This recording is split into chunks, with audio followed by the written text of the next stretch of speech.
আজ আমরা আলোচনা করছি পাওলো কোয়েলহুর খুব বিখ্যাত উপন্যাস দি অ্যালকেমিস্ট নিয়ে। দারুণ একটা বই। এটা তো শুধু একটা গল্প না, মানে এটা জীবনের অনেক গভীরে গিয়ে নাড়া দেয়, স্বপ্ন দেখতে শেখায়। একদম অনুপ্রেরণা যোগায়। আমাদের কাছে যে সারসংক্ষেপ আছে সেটা বলছে যে বইটা আসলে প্রত্যেকের ভেতরের যে নিজস্ব লক্ষ্য, মানে ওই পার্সোনাল লেজেন্ড, সেটা খুঁজে পাওয়ার গল্প। হ্যাঁ, আর সেটাকে অনুসরণ করার যে যাত্রাটা, সেটাই মূল। আসুন তাহলে একটু গভীরে যাই, এর মূল কথাগুলো বোঝার চেষ্টা করি। গল্পটা তো শুরু হয় স্যান্টিয়াগো নামের এক মেষপালক ছেলে দিয়ে, আন্দালুসিয়ার ছেলে। হ্যাঁ, সে একটা স্বপ্ন দেখে বারবার, যে মিশরের পিরামিডের কাছে নাকি গুপ্তধন আছে। এই স্বপ্নটাই মানে তাকে খুব ভাবায়। ঠিক। আর স্বপ্নটা এতটাই তাকে নাড়া দেয় যে সে এর মানে জানতে যায় এক ভাগ্যগণকের কাছে। আচ্ছা। আর ভাগ্যগণক তাকে বলেন যে হ্যাঁ, স্বপ্নটা সত্যিই হতে পারে, কিন্তু কিন্তু কিন্তু তার জন্য তাকে বেরোতে হবে, যাত্রা শুরু করতে হবে। আর সেখান থেকেই কিন্তু সান্তিয়াগোর ওই পার্সোনাল লেজেন্ড বা জীবনের যে আসল উদ্দেশ্য, সেটার দিকে যাত্রা শুরু হয়। এই পার্সোনাল লেজেন্ড ব্যাপারটা আসলেই খুব গভীর, তাই না? শুধু একটা সাধারণ ইচ্ছে নয়। না না, একদমই না। এটা যেন তার অস্তিত্বের একটা মূল কারণ খুঁজে বের করা। পথে তার সাথে দেখা হয় মেলকিসেরক নামের এক রহস্যময় বৃদ্ধ রাজার। মেলকিসেডেক। তিনি তো সান্তিয়াগোকে বোঝান যে নিজের স্বপ্ন বা পার্সোনাল লেজেন্ডকে অনুসরণ করাটা কতটা জরুরি, সাহস যোগান আর কি। হ্যাঁ, তিনি একটা দিশা দেখান, কিন্তু যাত্রাটা তো সহজ ছিল না একদমই। একেবারেই না। সান্তিয়াগোকে মরুভূমির ওই কঠিন পথ পেরোতে হয়েছে। তারপর ট্যাঙ্গিয়ারে গিয়ে সে তো সর্বস্বান্ত হয়ে যায়। হ্যাঁ, সব হারিয়ে ফেলেছিল। তারপর আবার একটা দোকানে কাজ করে টাকা জমিয়েছে। সারসংক্ষেপ অনুযায়ী এই যে বাধাগুলো, এগুলো আসলে তার সংকল্পের পরীক্ষাই ছিল মনে হয়। ঠিক, এগুলো ছাড়া হয়তো সে এতটা দৃঢ় হতে পারত না।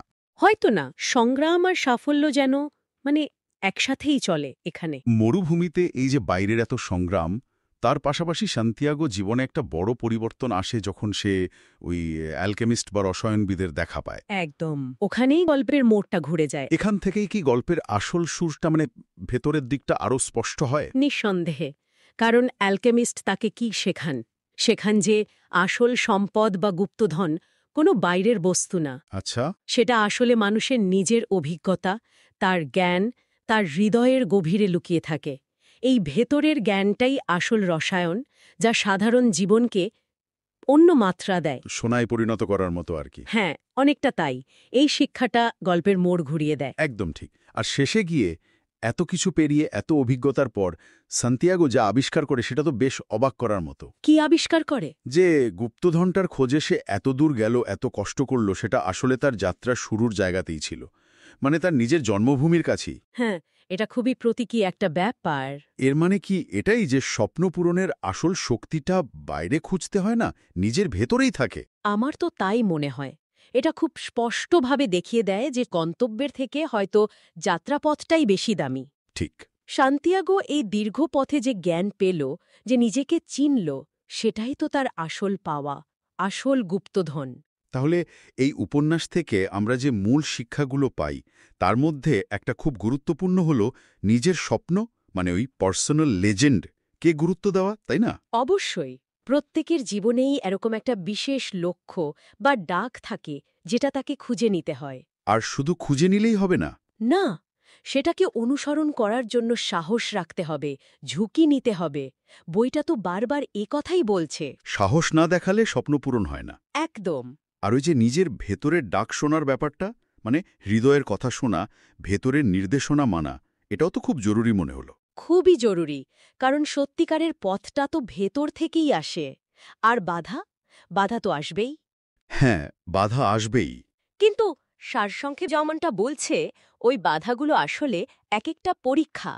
পার হলেই আমরা আরও শক্তিশালী হই, আরও পরিণত হই। তাহলে শেষ পর্যন্ত মূল বার্তাটা কি এটাই দাঁড়াচ্ছে যে বাইরের ধন সম্পদের চেয়ে ভেতরের জ্ঞান, অভিজ্ঞতা, এগুলোই আসল সম্পদ? আমার মতে একদম তাই। ওটাই সত্যিকারের ধন। আর সবচেয়ে বড় কথা, ওই বিশ্বাসটা। কোনটা? ওই যে, যদি তুমি সত্যিই কোনো কিছুর জন্য মন থেকে চেষ্টা করো, তবে সমগ্র মহাবিশ্ব তোমাকে সাহায্য করতে এক হয়ে যাবে। বাহ, এটা তো দারুণ একটা কথা। এটা আসলে নিজের উপর বিশ্বাস। লক্ষ্যের প্রতি একাগ্রতা আর এই মহাবিশ্বের প্রতি একটা গভীর আস্থার কথা বলে। লেগে থাকাটাই আসল। তাহলে বোঝাই যাচ্ছে দি অ্যালকেমিস্ট শুধু একটা গুপ্তধন খোঁজার অ্যাডভেঞ্চার গল্প নয়। না, একদমই না। এটা আসলে জীবনের মানে খোঁজার, স্বপ্নকে তাড়া করতে গিয়ে নিজেকে নতুন করে চেনার এক গভীর যাত্রা। ঠিক। আচ্ছা, আলোচনা শেষ করার আগে একটা ভাবনা রেখে যাই কি? অবশ্যই, বলুন।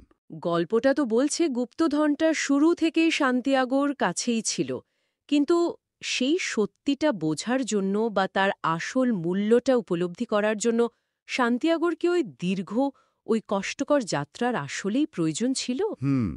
এটা তো ভাবনার বিষয়। সে যদি যাত্রাটা নাই করত, ঘরেই থাকত, তাহলে কি সে নিজেকে এভাবে চিনতে পারত বা ওই গুপ্তধনের আসল মানেটা ধরতে পারত? সত্যি তো, যাত্রাটা না করলে হয়তো বুঝতই না যে সম্পদটা কাছেই ছিল। হয়তো। এটা নিয়ে শ্রোতারাও ভাবতে পারেন।